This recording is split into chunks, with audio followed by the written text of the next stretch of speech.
Hey everybody, I'm Rick Beato. On today's episode, I want to talk about 3 things that no teacher ever told me that actually would have helped my playing dramatically.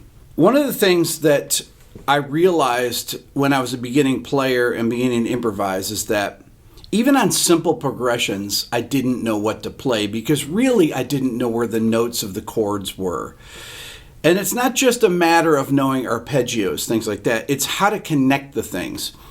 So one of the things that I wish that my teachers had taught me is a very simple exercise that I practiced. It's actually 2 different concepts put together. You've heard me talk about spread triads, but I want to talk about them in a little different way. So let's say we take a B minor chord here. Now, there are 2 ways that you can work on these spread triads. You can simply play the different inversions of them in one position. So I'll start on B, F sharp, D.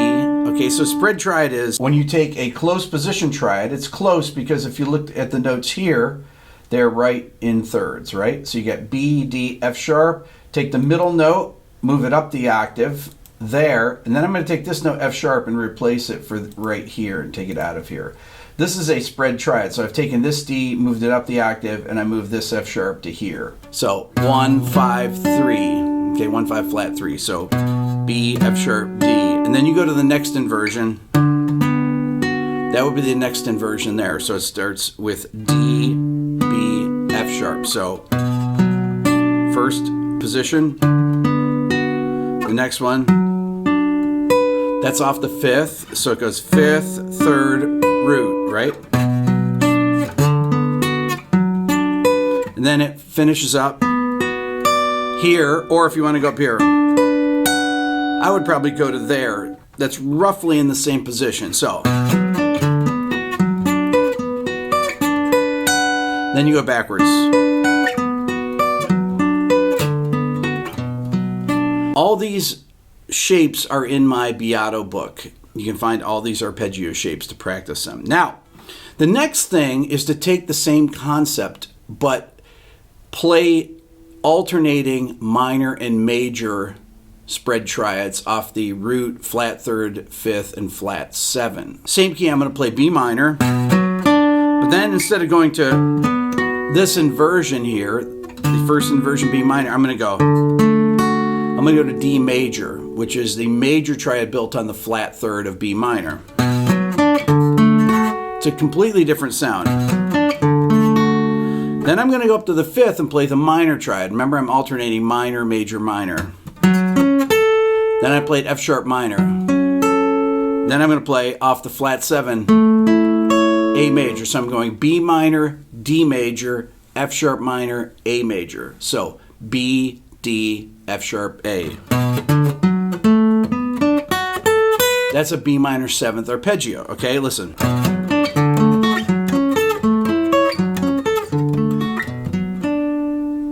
The next concept I would take from that is take this pattern of B minor, D major, F sharp minor, A major, and add the second to each of those chords. So on the B minor, I'm going to add the note C sharp. On the D major, I'm going to add the note E. On the F sharp minor, I'm going to add G sharp. That's the second of F sharp minor. And then A, I'm going to add the B. Okay, you're going to add those to those arpeggios and create lines like this.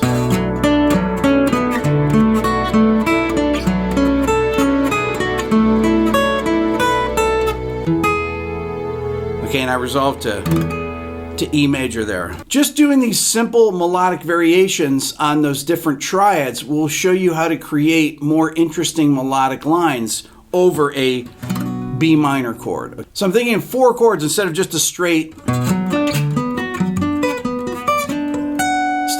just a straight spread triads, which are great in itself, but once you add those triads, it becomes way more interesting.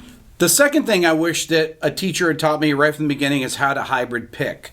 Hybrid picking is when you use either your middle finger or middle ring, or some people even use middle ring, pinky, to skip strings and play other notes. Let's say you have a scale, major scale in sixths. So I go from the first note to the sixth note, second note to the seventh, third to the eighth. That's about as fast as I can play it alternate picking. mean, I never play it like that because I always hybrid pick it. So right there, that shows you how much faster it is, because then your thumb is just doing half the notes and I'm just doing downstrokes on it. And hybrid picking allows you to do things that you really couldn't do. I did a post on my Instagram recently where I demonstrated using octaves in hybrid picking. Check it out.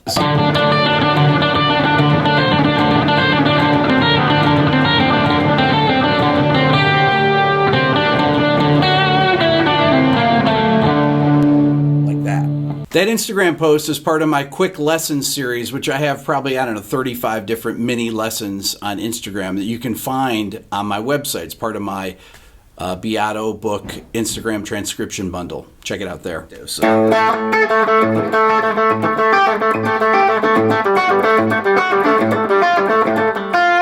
Now, you can never...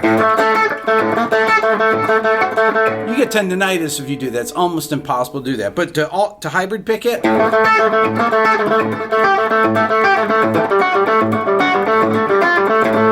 No problem doing fast lines like that. You can use hybrid picking for anything. You can use a combination of techniques like hybrid picking and hammer on from nowhere. So if I go... So I did pick, hybrid pick, hammer on from nowhere. You can play diatonic licks like this. Really cool licks there. So I'm just in D major. So I'm using...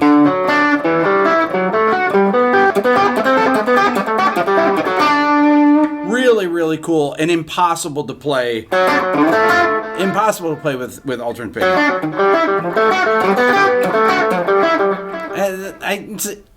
It's a waste of time to try it. So much easier like that. The next thing I wish I had learned, and that I still need practice on, is going from sweep picking to alternate picking. Now, no one that I knew when I was growing up in the 70s was sweep picking, other than playing a major 7th arpeggio like that. That would be the only thing you would do. But what I wish that I had practiced, and what I still need practice on, is going between the two. So here's a great exercise. Let's say we take an F major scale here in the 5th position. And I take this F major triad.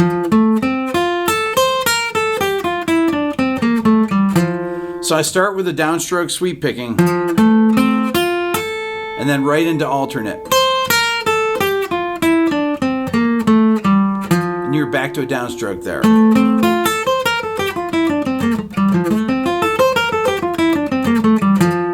That's a great exercise to get smooth at doing that.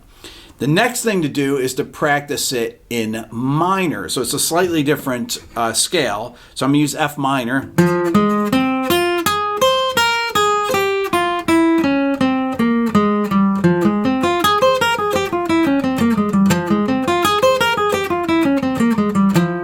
You got to really practice this stuff over and over and over until it becomes second nature. The best thing to practice is just get through this sweep and into the first note of your alternate pick. That part.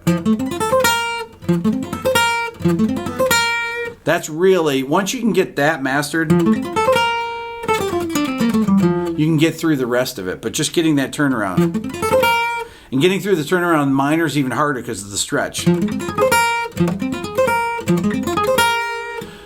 Practice that. Get that down. In a few months, you'll be able to rip through these things. You want to be able to go fluidly from sweep picking into alternate picking. That will open up your improvisations. A lot of times when people just sweep pick and they go up one arpeggio, down the next, up one, down the next, then they get locked into these patterns. What you want to be able to do is just sweep a little bit and then continue on in your alternate picking. To me, that is what makes you able to improvise fluidly. That's all for now. Don't forget to subscribe. If you're a first-time viewer, ring the bell. That'll let you know when I go live and when a new video comes out. Give it a thumbs up. Leave a comment. That's very important. If you're interested in the Beato book, go to my website at www.rickbeato.com. Follow me on Instagram at rickbeato1. Check out the new Beato ear training program at beatoeartraining.com.